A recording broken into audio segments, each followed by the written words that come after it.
आपन कबो बनाया लगे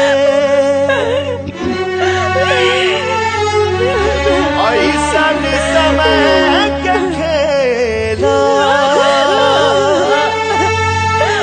साथ में मेला के रहते जिंदगी लगे अकेला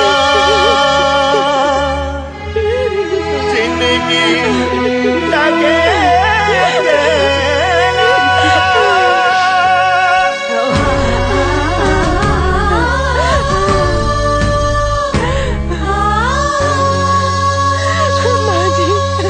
बिनती कारी ने तोहसे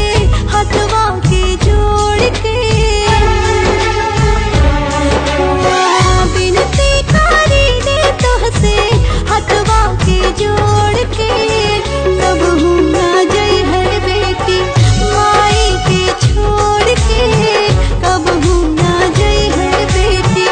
माई के छोड़ के कब हूँ ना जई हर बेटी घरवा के लक्ष्मी हो बंधन की तोड़ के कबहू न जई है बहू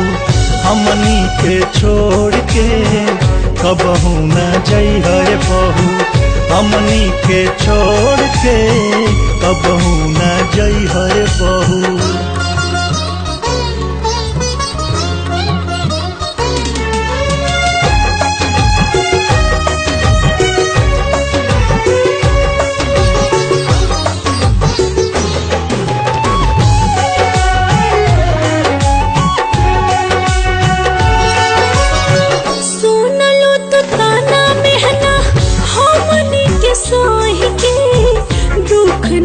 बटलू दीदी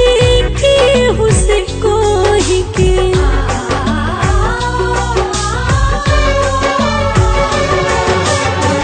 माफ ना विधाता करी है देनी तो के चोट हो तू ही दे दो माफी दीदी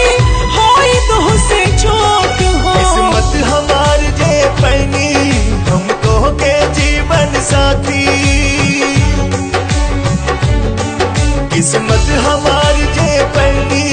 हमको के जीवन साथी हमनी के जोड़ी ऐसे जैसे कि दिया सतवाती।